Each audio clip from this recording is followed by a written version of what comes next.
Hello everyone, welcome and welcome back to the channel.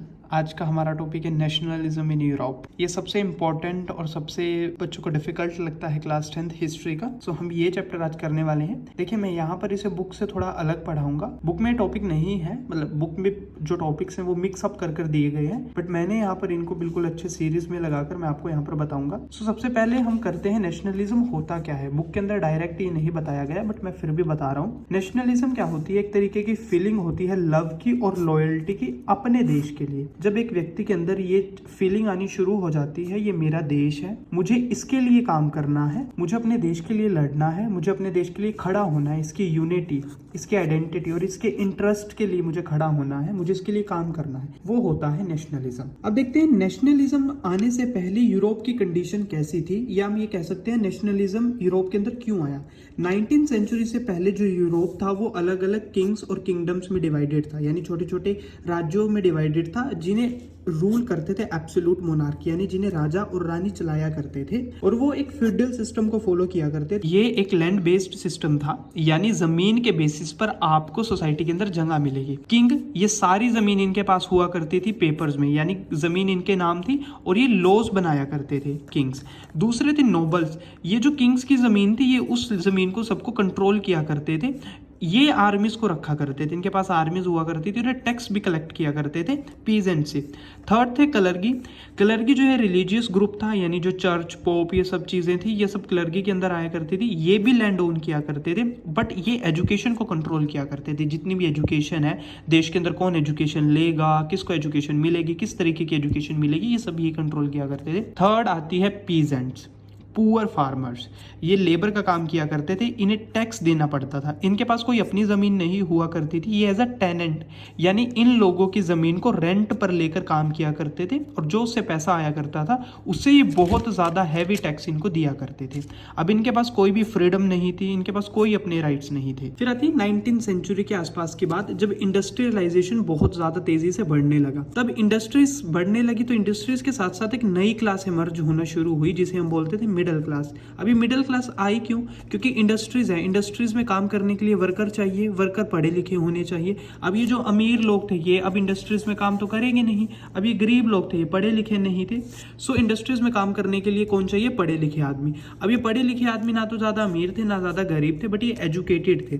तो इन्होंने क्या किया, इन्होंने ये जो सिस्टम था, ये जो फ्यूडल सिस्टम था, इसके ऊपर सवाल खड़े करने शुरू कर दिए कि हम इस सिस्टम को क्यों माने, ये देश हमारा भी है, हम भी इसके बराबर हकदार हैं, हम इस सिस्टम को नहीं मानेंगे। सो इन्होंने यहाँ पर इस सिस्टम के ऊपर सवाल खड़े करने शुरू कर दिए। तो यहाँ से हमारा चैप्टर शुरू होता है नेशनलिज्म। चलिए अब बुक का फर्स्ट टॉपिक करते हैं, French revolution at the idea of nation. इसके अंदर हम ये देखेंगे ये जो नेशनलिज्म की फीलिंग थी, ये यूरोप के अंदर एग्जैक्टली आई कहाँ से थी। जो फर्स्ट आइडिया था नेशनलिज्म का यूरोप के अंदर, वो फ्रेंच रेवोल्यूशन से आया था। देखिए, फ्रांस के अंदर जो है एब्सोल्यूट मोनार्क था, यानी फ्रांस के अंदर भी जो किंग और क्वीन का रूल हुआ करता था, जहां लोगों के पास कोई फ्रीडम नहीं थी, कोई राइट नहीं थी, उन्हें अपने राजा को फॉलो करना हुआ करता था, बस बेमतलब से जो राजा ने बोल दिया वो चीज करो।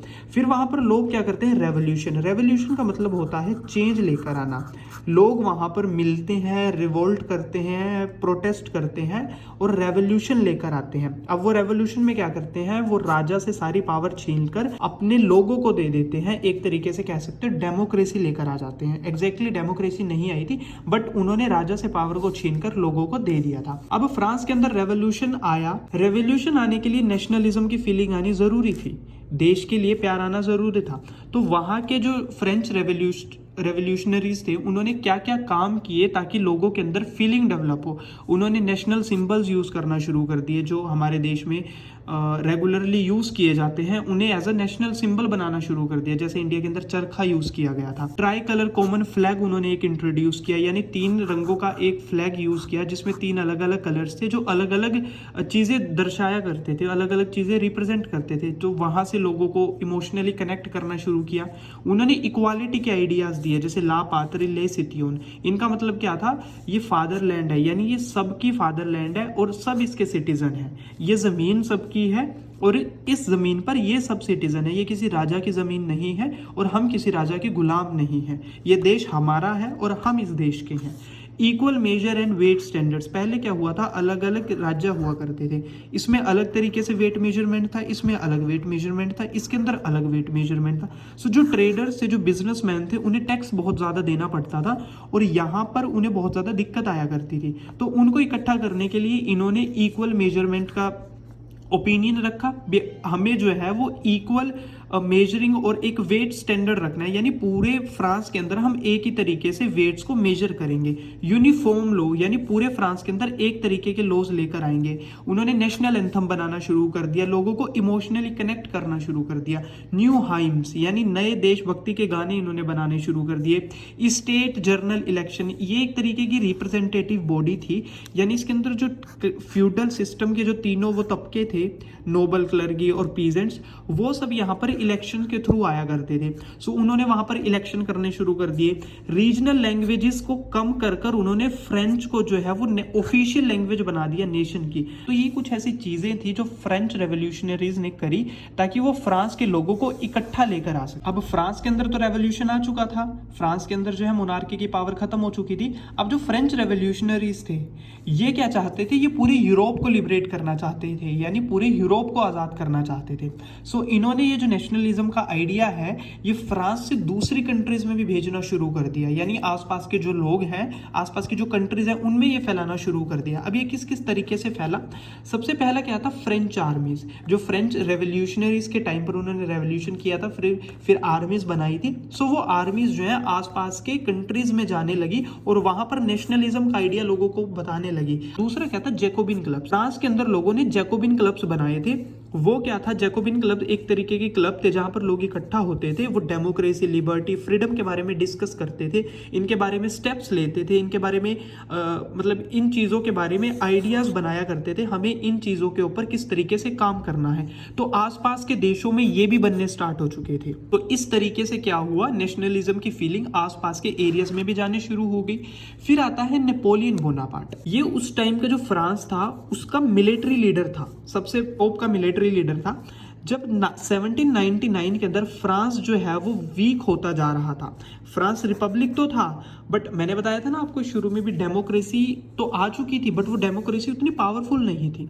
सो वो बहुत ज़्यादा वीक थी। सो इसने उसका फ़ायदा उठाकर वहाँ से डेमोक्रेसी को हटा दिया और अपने आप को वहाँ का फर्स्ट कंसोल बना दिया। सो इसने वहाँ पर ऐसा किया। फिर ये क्या करता है, 1804 के अंदर एक सिविल कोड लेकर आता है। सिविल कोड लेकर आता है जिसे नेपोलियन कोड भी कहा जाता है। जब इसने वहाँ से ओवरथ्रू कर दिया तो एक सिविल कोड लेकर आया जहां पर इसने रेवोल्यूशनरी चेंजेस किए।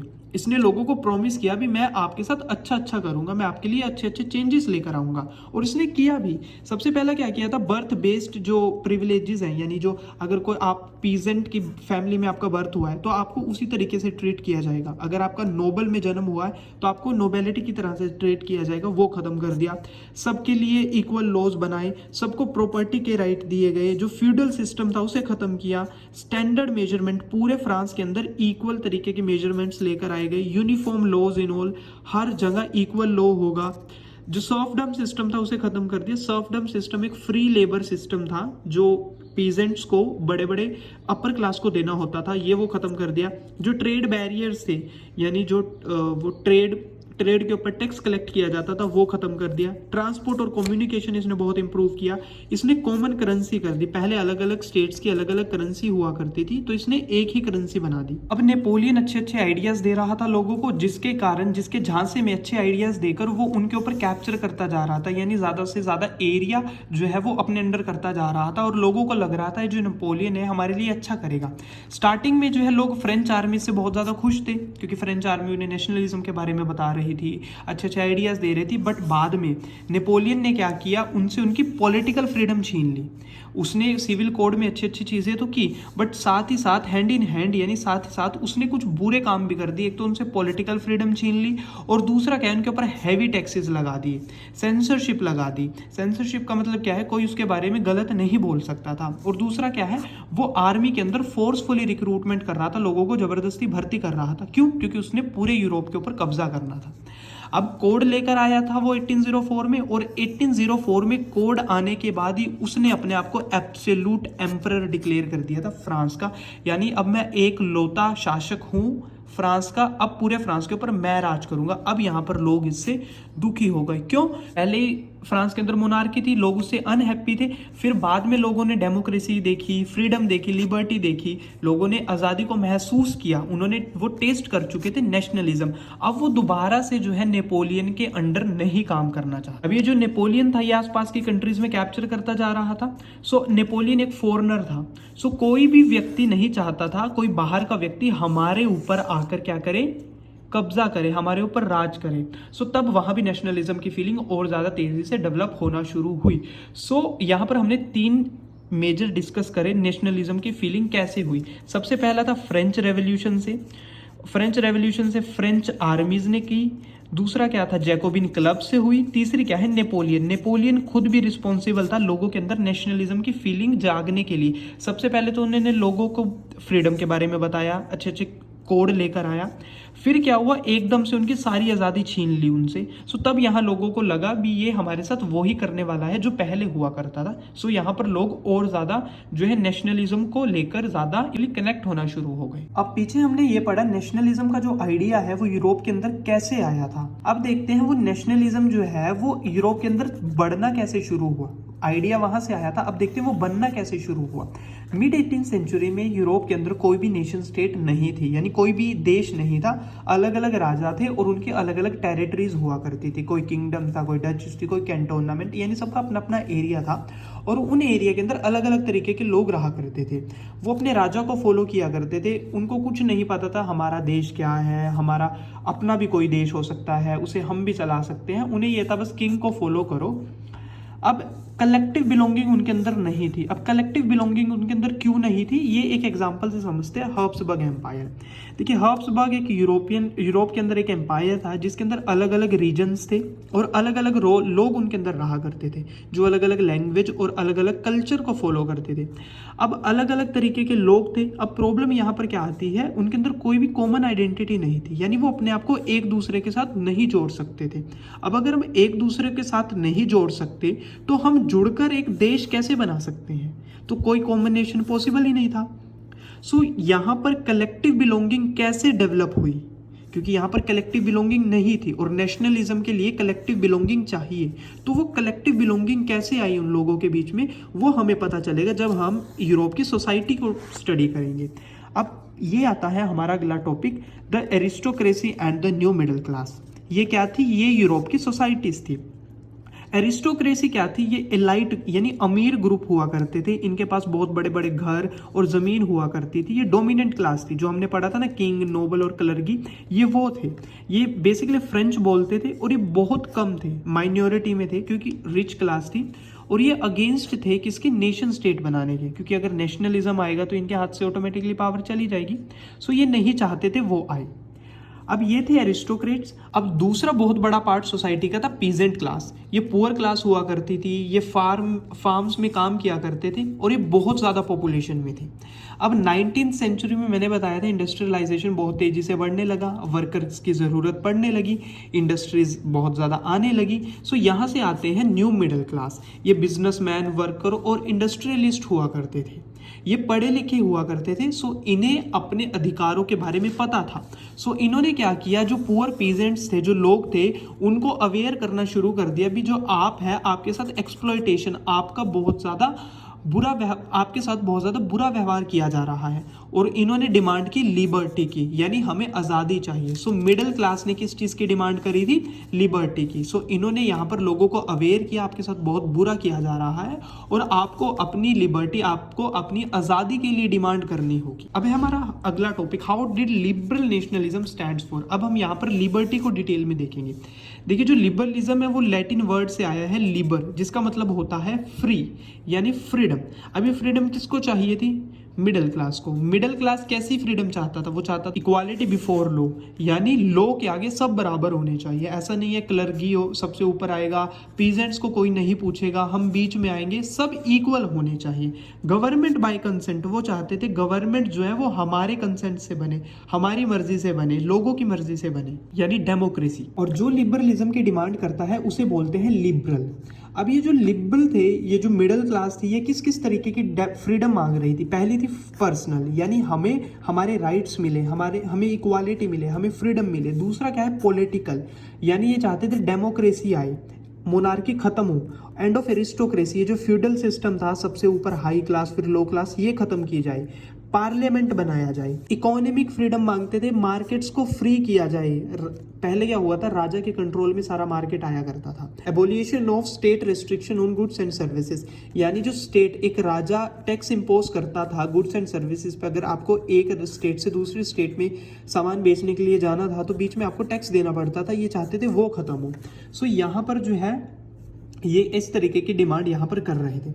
बट इन्होंने इक्वालिटी की डिमांड तो करी, बट वो इक्वालिटी में एक एक्सेप्शन आया था। इन्होंने जो वोटिंग राइट्स थे वो सिर्फ उनके लिए मांगे थे जिनके पास प्रॉपर्टी थी। मिडिल क्लास ने वोटिंग राइट सिर्फ उनके लिए मांगे थे जिनके पास प्रॉपर्टी थी। ये इनका थोड़ा सा बैकडोर था। अब ये जो लिबरल यानी मिडिल क्लास थी, इन्होंने एक डिमांड क्या रखी थी, हमें मार्केट फ्री चाहिए। अब ये मार्केट इनके फ्री कर दिए जाते हैं। 1834 के अंदर जो प्रूशिया था, प्रूशिया एक जर्मन स्टेट थी, ये सबसे पावरफुल जर्मन स्टेट थी।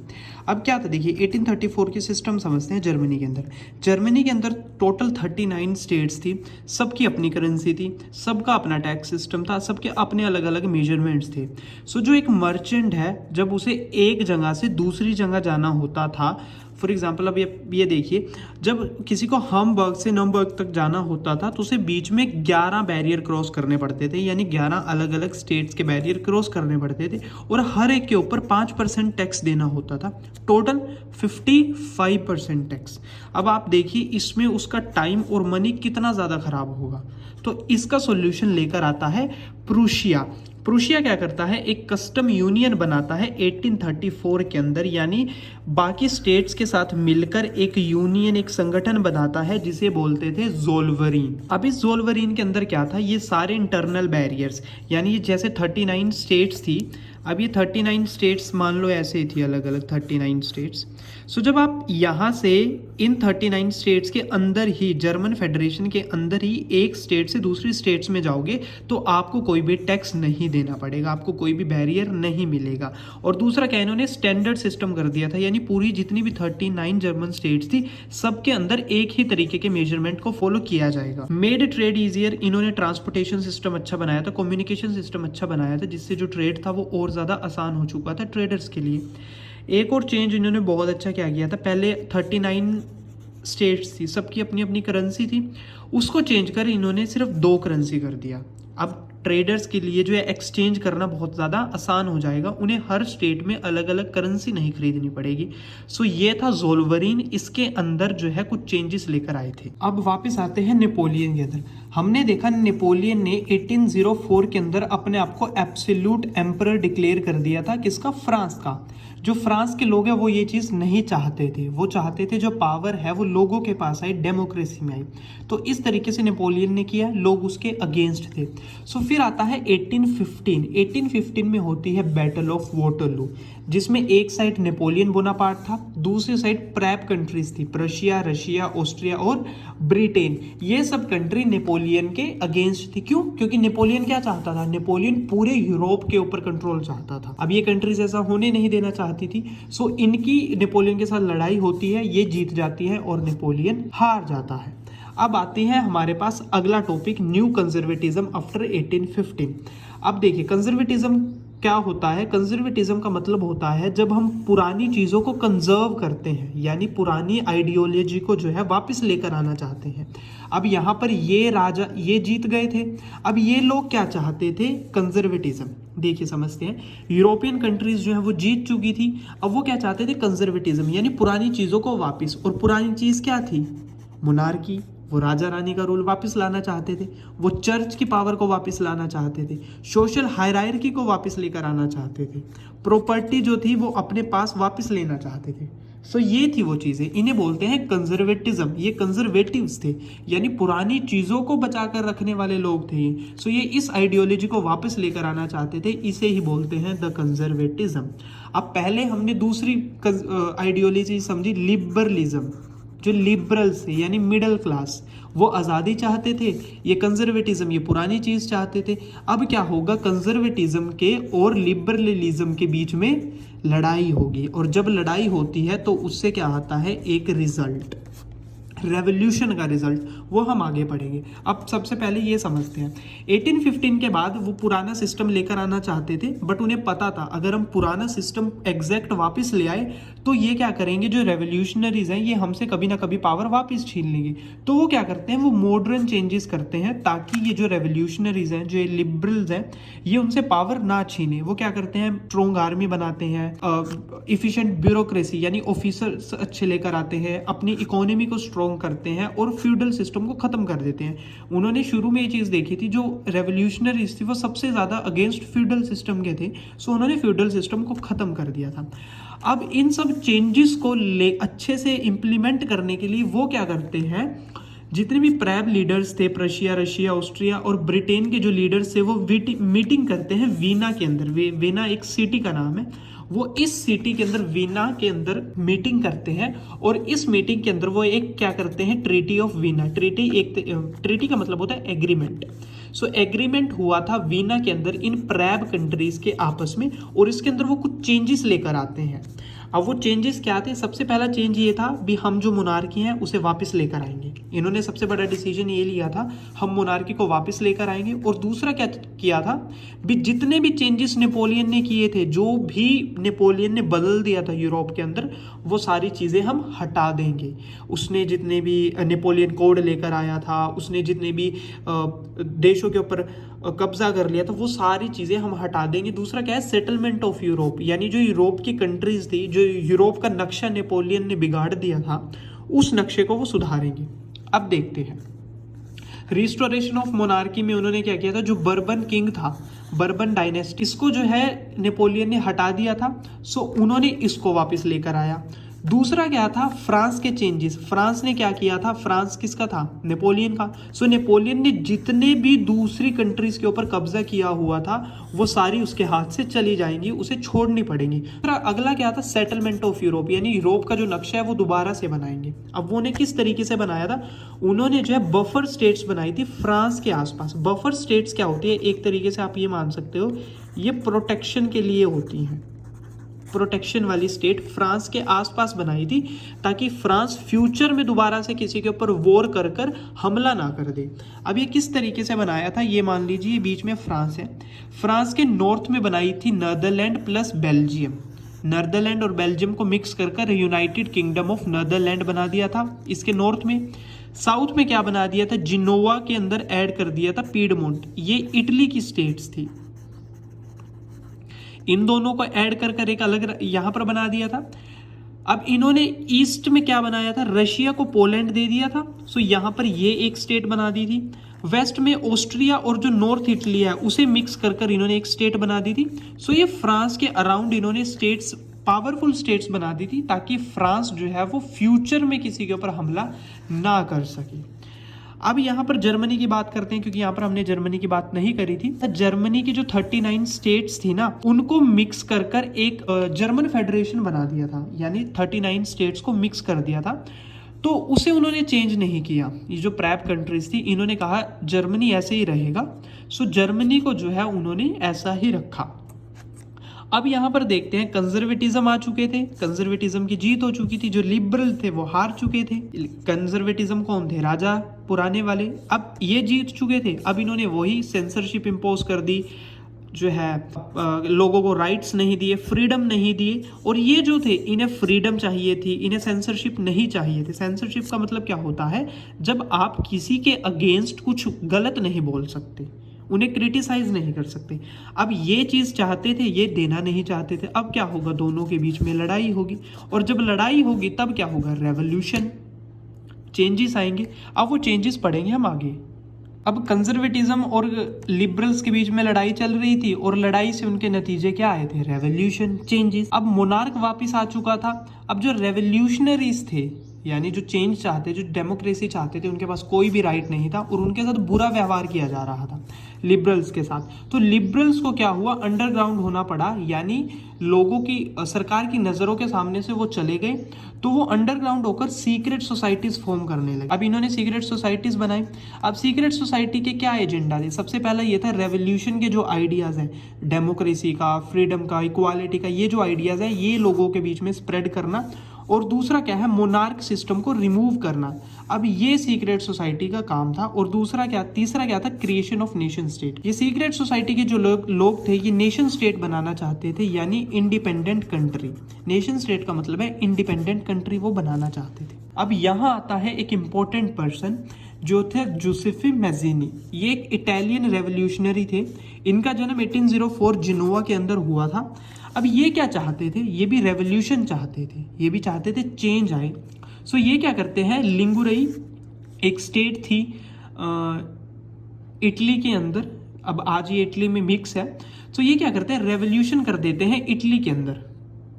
लिंगुरई जो स्टेट थी उसका राजा को हटाने के लिए वहां पर ये क्या कर देते हैं, रेवोल्यूशन कर देते हैं। वो रेवोल्यूशन फेल हो जाता है और गवर्नमेंट इन्हें क्या कर देती है, एग्जाइल कर देती है, यानी कंट्री छोड़ने को कह देती है। सो वहां से ये 1831 में एग्जाइल हो गई, कंट्री छोड़कर भाग गए, गवर्नमेंट ने इन्हें कंट्री से निकाल दिया। अब ये भी अंडरग्राउंड हो गई। सो ये अंडरग्राउंड होकर दो सीक्रेट सोसाइटीज बनाते हैं। पहली थी यंग इटली, दूसरी थी यंग यूरोप। यंग इटली ये मर्सिलीज में बनाते हैं, जहां पर ये इटली की यूनिफिकेशन चाहते हैं, यानी ये इटली को आज़ाद करना चाहते हैं। दूसरी बनाते हैं ये यंग यूरोप, ये जो बैरन में बनाते हैं। यहाँ पर ये क्या चाहते हैं, बाकी कंट्रीज भी, जो यूरोप की बाकी कंट्रीज हैं वो भी यूनिफाइड हो। अब जोसेफ मैज़ीनी क्या थी, रेवोल्यूशन चाहते थे। अब कंजर्वेटिज्म वही और लिबरलिज्म के बीच में वो लड़ाइयाँ हो रही हैं। अब आ रहा है रेवोल्यूशंस। सो अब देखते हैं एज ऑफ रेवोल्यूशन टॉपिक, यानी ये जो रेवोल्यूशंस आए थे, अब कंजर्वेटिज्म और जो लिबरलिज्म है इनके बीच में लड़ाइयाँ हो रही थी। लड़ाइयाँ होने के बाद क्या क्या चेंज आए। सबसे पहला चेंज ये था फ्रांस के अंदर 1830 के अंदर, जो 1850 में जो कंजर्वेटिव्स थे, हमने पढ़ा था, उन्होंने बर्बन डायनेस्टी को वापस ले आए थे। अब 1830 में इन्होंने लिबरल्स ने उसे दोबारा हटा दिया। लिबरल्स ने उनसे दोबारा हटा दिया। कंजर्वेटिज्म 1815 में लेकर आए, 15 साल बाद लिबरल्स ने इसे दोबारा हटा दिया और वहां पर क्या एस्टेब्लिश करी, कॉन्स्टिट्यूशनल मोनार्क, यानी जो राजा है वो होगा बट वो कॉन्स्टिट्यूशन के हिसाब से चलेगा, पार्लियामेंट के हिसाब से चलेगा। अब राजा के पास अनलिमिटेड पावर नहीं होगी। और लुइस फिलिप को जो है वहां का क्या बनाया जाएगा, हेड बनाया जाएगा। अब यहाँ पर एक बात आती है, मेटरनिच जो ऑस्ट्रिया के लीडर थे वो कहते हैं when France sneezes rest of the Europe catches cold. जब फ्रांस छींकता है तो बाकी पूरे यूरोप में जुकाम फैल जाता है। यानी कहने का मतलब ये है, जब फ्रांस के अंदर कोई भी चहल पहल होती है ना, तो उसका असर हमें पूरे यूरोप के ऊपर देखने को मिलता है। अब हमने देख लिया, क्योंकि जब फ्रांस के अंदर नेशनलिज्म आया उसने पूरे यूरोप के अंदर नेशनलिज्म फैला दिया। तो फिर फ्रांस के अंदर कुछ हुआ, पूरे यूरोप के अंदर कुछ हो गया। ऐसा ही यहाँ था, फ्रांस के अंदर इन्होंने क्या किया, अब बर्बन किंग को हटा दिया, यानी इन्होंने आज़ादी की डिमांड कर दी। अब इससे क्या हुआ, 1830 में जो ब्रुसेल्स था, हमने देखा था जो बेल्जियम था उसे नीदरलैंड के साथ मिक्स कर दिया था। सो उसकी कैपिटल ब्रुसेल्स के अंदर लोग रेवोल्यूशन करना स्टार्ट कर देते हैं। वो कहते हैं जैसे फ्रांस को भी इंडिपेंडेंस मिली है, फ्रांस के अंदर भी आज़ादी मिली है, तो हमें भी आज़ादी दो। तो रेवोल्यूशन कर देते हैं। उसका रिजल्ट क्या हुआ, बेल्जियम को इंडिपेंडेंस मिल जाती है यूनाइटेड किंगडम ऑफ नीदरलैंड से। नीदरलैंड से बेल्जियम को आज़ादी मिल जाती है। अभी नेशनलिज्म के आइडिया थे पूरे यूरोप के अंदर फैलना शुरू हो चुके थे। अब यूरोप के अंदर ग्रीस भी था। अब ग्रीस क्या था, वो ओटोमन एम्पायर के अंडर था 15th सेंचुरी से। अब ग्रीक लोग जो वो क्या कहते हैं, वो कहते हैं हमें भी इंडिपेंडेंस चाहिए। अब फ्रांस से इंस्पायर होकर 1821 के अंदर ग्रीक लोग भी अपनी वॉर ऑफ इंडिपेंडेंस शुरू कर देते हैं, यानी अपनी आज़ादी के लिए लड़ाई शुरू कर देते हैं। 1821 के अंदर ये लड़ाई शुरू हुई थी और 1830 के अंदर ये लड़ाई ख़त्म होती है, यानी ये जीत जाते हैं। फिर 1832 के अंदर एक ट्रीटी होती है कॉन्स्टेंटिनोपॉल। कॉन्स्टेंटिनोपॉल इस्तांबुल का पुराना नाम है, जिसलिए इसे ट्रीटी ऑफ कॉन्स्टेंटिनोपॉल कहते हैं। अब ट्रीटी ऑफ कॉन्स्टेंटिनोपॉल किसके बीच में हुई थी, ओटोमन एम्पायर और ग्रीस के बीच में। यहाँ पर ओटोमन एम्पायर ने ग्रीस को इंडिपेंडेंट डिक्लेयर कर दिया था। इन्होंने 1821 के अंदर वॉर की, 1830 के अंदर ये वॉर जीत जाते हैं और 1832 के अंदर जो ओटोमन एम्पायर था वो एक ट्रीटी ऑफ कॉन्स्टेंटिनोपॉल साइन करता है और ग्रीक को इंडिपेंडेंस कर देता है। अब यहाँ से हमें पता चला ना फ्रांस का जो नतीजा था वो कहाँ कहाँ तक फैलने को मिला था। हमने इस टॉपिक का नाम क्या देखा था, द एज ऑफ रेवोल्यूशन, यानी क्या क्या चेंजेस आएंगे। कंजर्वेटिज्म और लिबरलिज्म के बीच में लड़ाई हो रही थी और उससे क्या क्या रेवोल्यूशन आए, क्या क्या चेंजेस आए। पहला फ्रांस के अंदर चेंज आया, दूसरा बेल्जियम के अंदर चेंज आया और तीसरा कहाँ चेंज आया, ग्रीक के अंदर। सो इस तरीके से चेंजेस आए। अब हमने पीछे ये देखा कैसे नेशनलिज्म की जो फीलिंग है वो लोगों के अंदर इवोक करना स्टार्ट हुई, नेपोलियन की वजह से, फ्रेंच रेवोल्यूशन की वजह से। अब यहाँ हम देखेंगे एक और इम्पोर्टेंट फैक्टर जिसने लोगों के बीच में नेशनलिज्म की फीलिंग को बहुत ज़्यादा इवोक किया।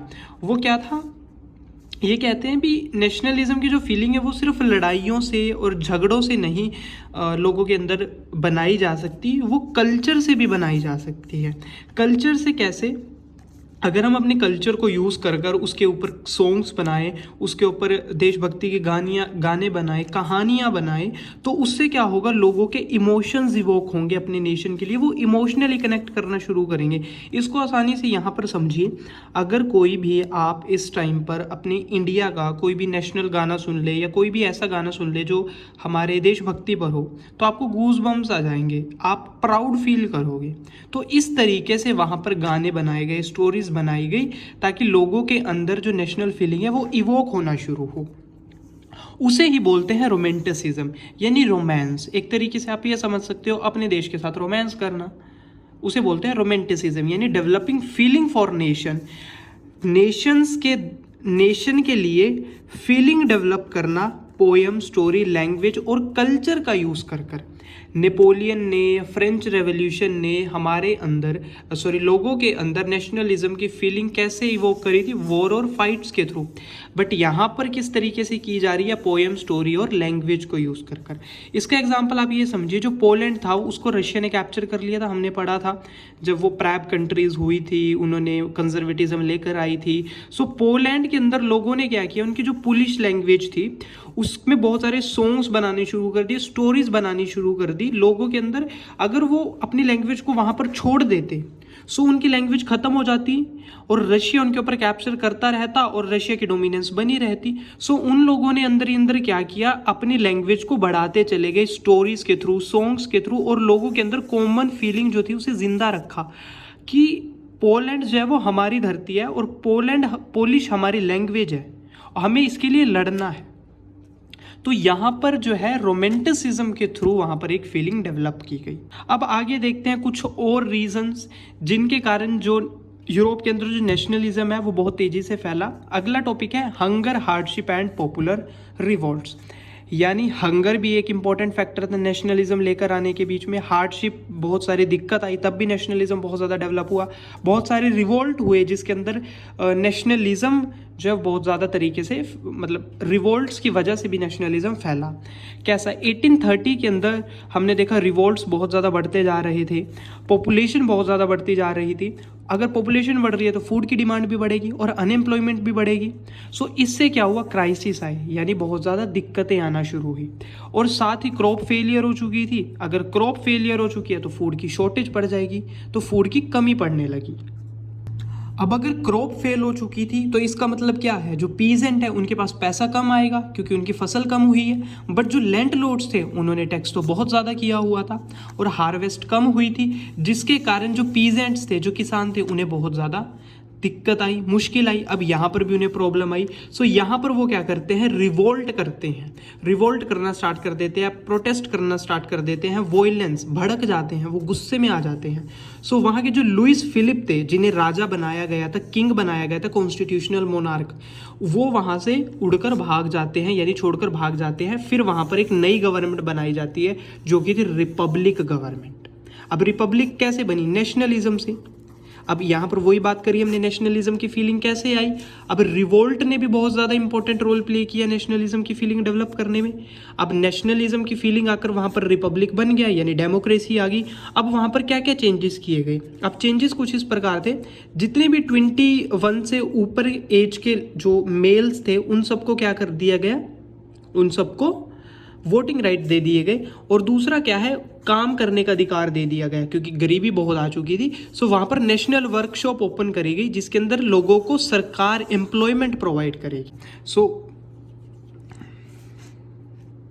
अब अगले कुछ फैक्टर्स हैं जिन्होंने नेशनल फीलिंग को डेवलप करने में मदद करी, वो क्या है? Hunger, hardship and popular revolt. यानी जब भुखमरी आ गई थी, लोगों को बहुत ज़्यादा दिक्कतें आनी शुरू हुई, पॉपुलर रिवोल्ट वहाँ पर होने शुरू हुए। जब राजाओं ने उनकी मदद नहीं करी तब उन्होंने वहाँ पर रिवोल्ट किए, तब वहाँ पर उन्होंने वो अपने लिए खुद खड़े हुए और वहाँ पर नेशनलिज्म वो लेकर आए। देखिए फ्रांस के अंदर 1830s के अंदर रिवोल्ट बहुत ज़्यादा चल रहे थे, पॉपुलेशन बहुत ज़्यादा बढ़ रही थी। अब पॉपुलेशन बढ़ रही है तो फूड डिमांड भी बढ़ेगी और अनएम्प्लॉयमेंट भी बढ़ेगी। सो अगर ये सब चीज़ें हो रही हैं तो ऑब्वियसली सी बात है एक ओवरऑल क्राइसिस तो आएगा, इकोनॉमी जाएगी, सबको दिक्कत आएगी। और उसके साथ ही क्रॉप भी फेल हो चुकी थी। अगर क्रॉप फेल हो चुकी थी तो फूड शॉर्टेज होगी। अब फूड के साथ साथ क्या हुआ? अब क्रॉप फेल हो चुकी थी, सो हार्वेस्ट भी कम हो चुकी थी फार्मर्स के पास। अब लैंडलॉर्ड्स तो टैक्स बहुत ज़्यादा चार्ज करते हैं, अब पैसा इतना पीजेंट्स के पास आया नहीं क्योंकि उनकी हार्वेस्ट बहुत कम हुई थी। सो इससे जो है एक ओवरऑल हार्डशिप आई किसके अंदर? फ्रांस के लोगों के बीच में। अब फ्रांस के लोगों ने उससे लड़ने के लिए क्या किया? रिवोल्ट, प्रोटेस्ट और वॉयलेंस, यानी लड़ना, झगड़ना और गुस्सा करना शुरू कर दिया सरकार के ऊपर, कॉन्स्टिट्यूशनल मोनार्की के ऊपर। और उस टाइम के हेड कौन थे? Louis Philippe. लुइस फिलिप इन सबको हैंडल नहीं कर पाए और वो जो है अपनी कुर्सी छोड़कर भाग गए। अब वहाँ पर क्या आती है? नई गवर्नमेंट। पहले कॉन्स्टिट्यूशनल मोनार्की थी, अब ये लोग क्या करते हैं? वहाँ पर रिपब्लिक एस्टेब्लिश करते हैं, यानी डेमोक्रेसी करते हैं। अब फ्रांस के अंदर दोबारा से डेमोक्रेसी आ चुकी थी। अब वो क्या क्या चेंजेस लेकर आते हैं? Voting to the all males above 21, जितने भी 21 से अबव के लोग हैं सबको वोटिंग राइट्स मिलेगा। अब दूसरा क्या था? अनएम्प्लॉयमेंट बहुत ज़्यादा बढ़ चुकी थी, लोगों के पास पैसा नहीं था, पॉवर्टी बहुत ज़्यादा बढ़ चुकी थी। तो सरकार क्या करती है? नेशनल वर्कशॉप्स ओपन करती है लोगों को एम्प्लॉयमेंट प्रोवाइड करने के लिए, ताकि लोगों को जॉब्स मिले, उनके पास पैसा आए, वो अपनी कंडीशंस को सुधार सके। अब फ्रांस के अंदर दिक्कत आई, फ्रांस के लोगों ने अपना प्रोटेस्ट किया और अपने आप को बचा लिया। अब एक और जगह थी जो कि थी सिलिसिया। सिलिसिया पोलैंड और जो है एक जर्मनी का, ये काफ़ी कंट्रीज़ का अलग अलग पार्ट था। सो वहाँ पर भी क्या था? अब बताया था ना, जब फ्रांस के अंदर कोई हलचल होती है तो उसका असर पूरे यूरोप पर देखने को मिलता है, तो उससे पूरा यूरोप इंस्पायर होता है। अब ऐसे ही ये हुए थे। सिलिसिया एक तरीके की ये भी एक किंगडम था, एक स्टेट थी, जहाँ पर जो वीवर्स थे उनके साथ बहुत बुरा किया जाता था। उनके साथ क्या किया जाता था? जो कॉन्ट्रैक्टर्स थे वो उन्हें रॉ मटेरियल दिया करते थे और जो प्राइस उन्हें बोला करते थे भी आप हमें इस रॉ मटेरियल का कपड़ा बना कर दो, हम आपको प्राइस देंगे, और उससे वो बहुत ज़्यादा कम प्राइस दिया करते थे, अंडर पे थे। सो ये रिवोल्ट करते हैं, फ्रांस से इंस्पायर होकर ये भी रिवोल्ट करना शुरू कर देते हैं कॉन्ट्रैक्टर के अगेंस्ट, जो कि उन्हें बहुत कम पैसा दे रहे थे। सो 4 जून वीवर्स जो है वो पेरिस में पहुंचते हैं और ये जो कॉन्ट्रैक्टर्स हैं इनके घरों के ऊपर अटैक करना शुरू कर देते हैं और ये डिमांड करते हैं हमारी जो वेजेस हैं उन्हें बढ़ाया जाए। फिर कॉन्ट्रैक्टर क्या करते हैं? आर्मी की मदद लेते हैं और आर्मी इन लोगों के ऊपर फायर करती है, जिसके अंदर 11 वीवर्स जो है वो शॉट डेड हो जाते हैं। ये तो था गरीबों का रिवोल्ट। अब देखते हैं इसके साथ ही 1848 के अंदर लिबरल्स, जो एजुकेटेड मिडिल क्लास थी, वो भी रिवोल्ट कर रही थी। अब वो क्यों कर रही थी? क्योंकि फ्रांस के अंदर 1848 के अंदर क्या था? मोनार्क से रिपब्लिक आया था। फ्रांस के अंदर मोनार्की से रिपब्लिक आ गई थी, हमने यहाँ पर देखा। अब ये क्या है? ये भी इंस्पायर होते हैं। अब ये क्या कहते हैं? Unification of Germany, Italy and Poland, यानी जो अलग अलग, अब जर्मनी के जो लिबरल्स थे वो जर्मनी की यूनिफिकेशन चाहते थे, इटली के लिबरल्स इटली की यूनिफिकेशन चाहते थे।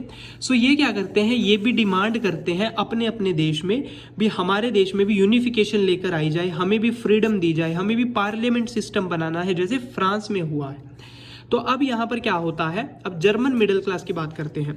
जो जर्मन मिडिल क्लास है वो सारी इकट्ठी हो जाती है एक सिटी के अंदर, फ्रैंकफर्ट सिटी के अंदर 18 मई 1848 को।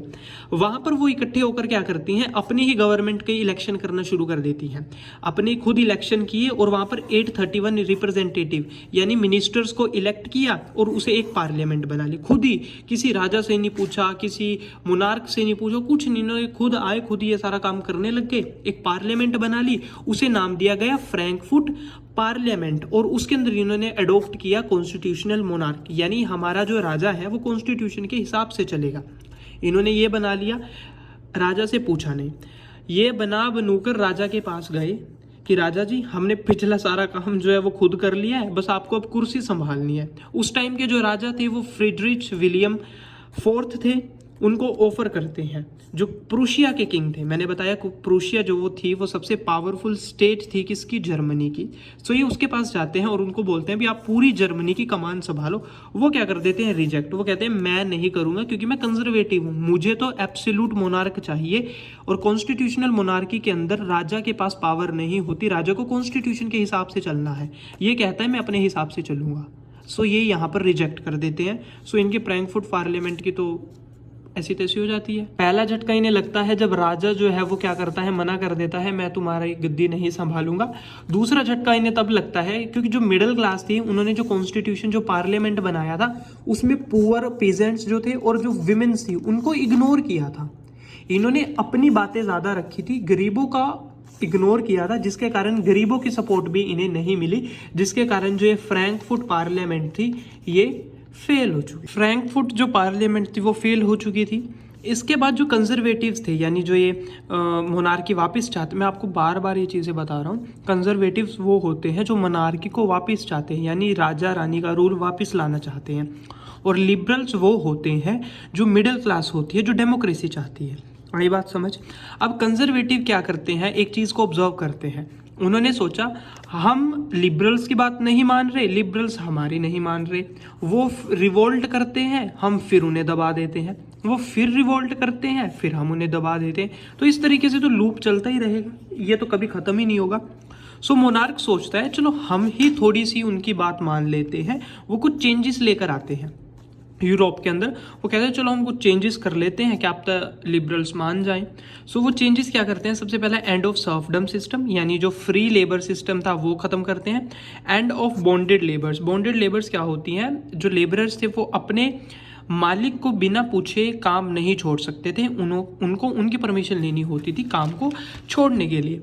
सो वो ये चेंजेस करते हैं। और दूसरा वो क्या चेंज करते हैं, एक हर्ब्सबर्ग एम्पायर था, जो हंगरी था वो हर्ब्सबर्ग एम्पायर के अंडर आया करता था। हर्ब्सबर्ग एम्पायर को ऑस्ट्रिया चलाया करता था।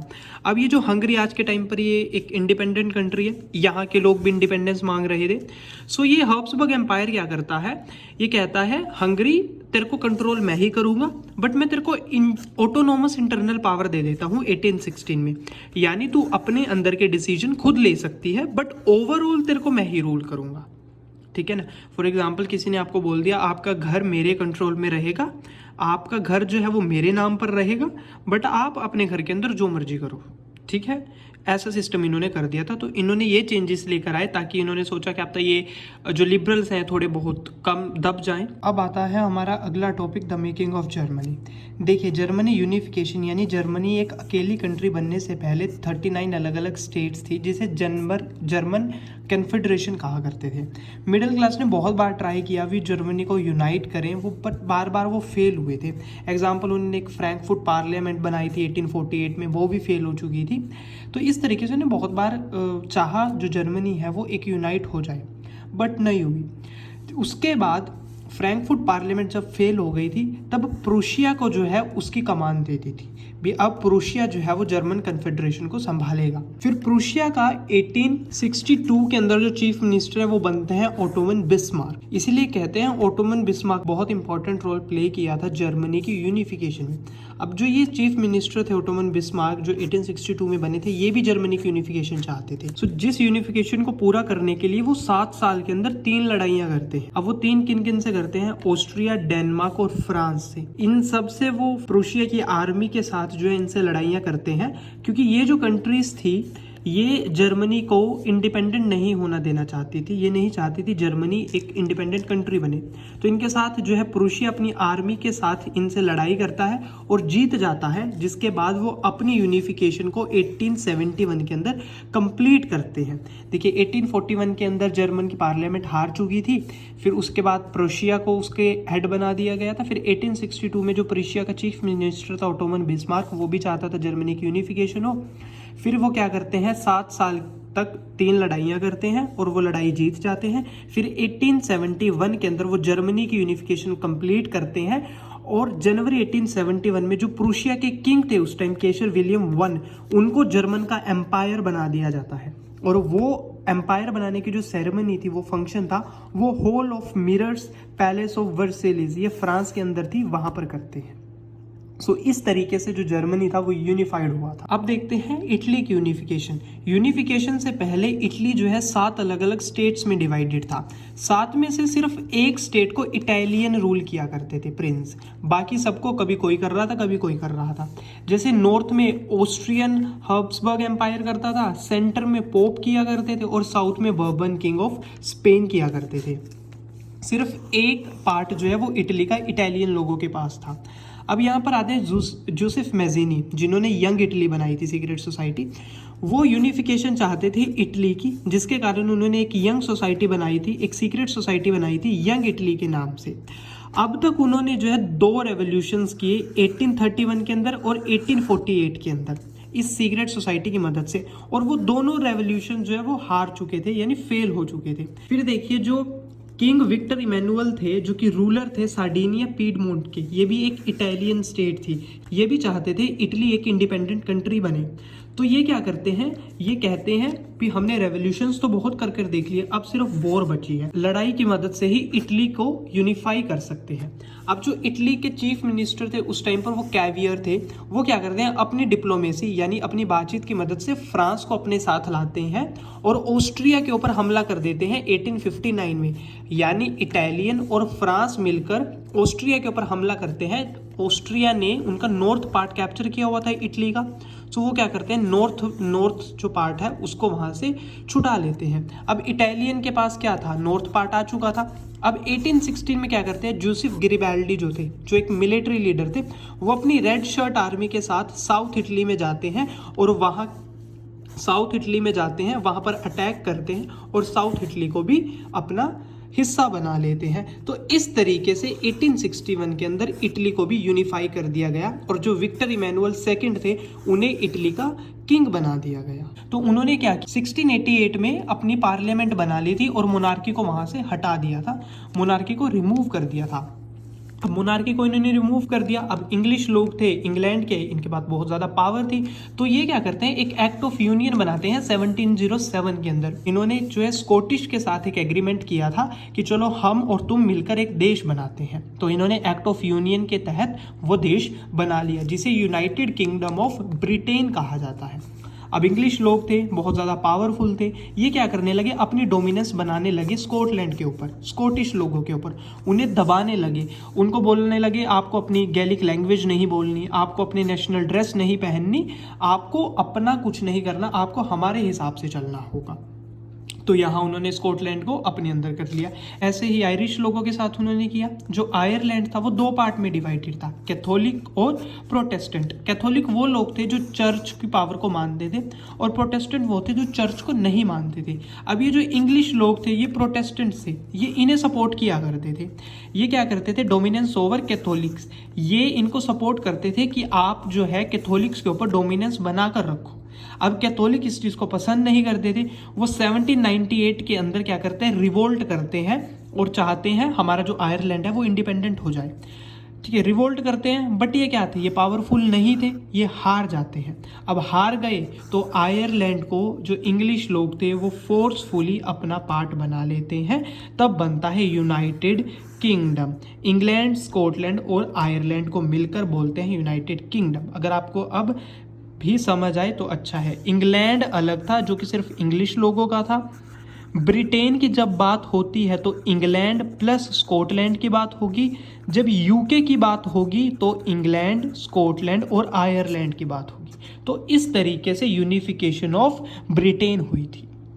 ब्रिटेन, आयरलैंड और स्कॉटलैंड को मिलकर एक नया नेशन तो बन गया था। अब वो एक ही नेशन था, तो अब उसके लिए वो नए सिंबल्स बनाने लगे। जैसे उन्होंने एक ब्रिटिश फ्लैग बनाया जिसे यूनियन जैक बोला करते थे, नेशनल एंथम बनाया God save our noble king, और इंग्लिश को एज अ ऑफिशियल लैंग्वेज कर दिया। स्कॉटिश लैंग्वेज भी हटा दी, आयरिश लैंग्वेज भी हटा दी, इंग्लिश लैंग्वेज को ऑफिशियल लैंग्वेज कर दिया। तो इस तरीके से उन्होंने अपने देश के लिए नेशनल सिंबल्स बनाने शुरू किए। नेक्स्ट टॉपिक है विजुअलाइजिंग द नेशन। अब हमने देखा नेशंस से पहले कैसी कंडीशन थी, जब नेशन बन रहे थे तब कैसी कंडीशंस थी, नेशन कैसे बने वो देखा। अब उसके बाद देखते हैं, अब नेशन विजुअलाइजिंग का मतलब ये है, नेशन जो है, नेशन का मतलब सिर्फ ये नहीं होता भी लड़ाई झगड़े करो और अपनी अपनी बाउंड्रीज बना लो। लड़ाई झगड़े कर कर अपना देश बनाकर बैठ जाओ। उसका मतलब सिर्फ ये नहीं होता। नेशन का मतलब होता है एक आइडिया जो वो पूरे वर्ल्ड को देता है। फॉर एग्जाम्पल, जब इंडिया बना था तो इंडिया ने क्या आइडिया दिया था? यूनिटी इन डाइवर्सिटी, यानी ऐसा नहीं है भी अलग अलग तरीके के लोग एक देश के अंदर नहीं रह सकते। इंडिया ने वो करके दिखाया। ऐसे यूएस किस चीज़ के देता है? फ्रीडम और इंडिविजुअल राइट्स को। फ्रीडम और इंडिविजुअल राइट का आइडिया पूरी दुनिया को देता है भी हमें फ्रीडम और हर एक व्यक्ति इंपॉर्टेंट है हमारे लिए। तो इसी तरीके से एक नेशन कुछ ना कुछ आइडिया देता है। सो अब यूरोप के अंदर आर्टिस्ट्स भी इसी चीज़ की तलाश में थे भी हमें भी अपने नेशंस के जो है नेशन को इस तरीके से दिखाना है ताकि वो पूरी दुनिया में एक आइडिया दे सके। तो उन्होंने सॉल्यूशन निकाला भी। अब जो नेशन है उसको कोई फेस होता तो नहीं है, बट हम क्या करेंगे, किसी एक पर्सन की फॉर्म में उसे फेस देंगे।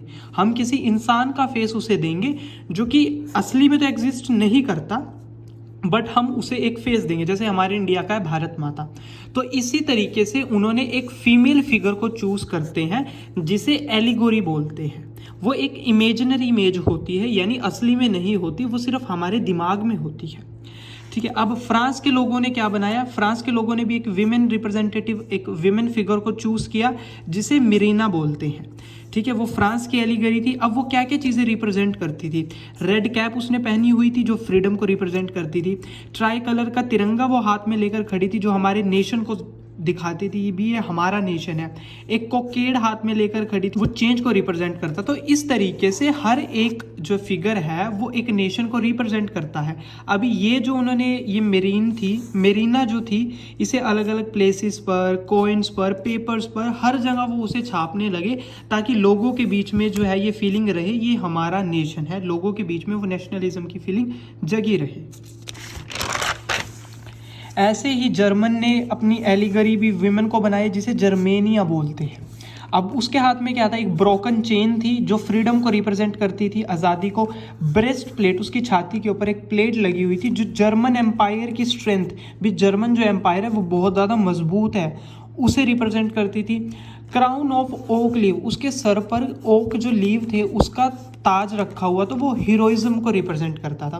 तो इस तरीके से उन्होंने क्या किया, एक ऐसा इंसान बनाया जो असली में तो एग्जिस्ट नहीं करता, बट उसे एक देश का फेस दे दिया, ये देश को रिप्रेजेंट करेगा।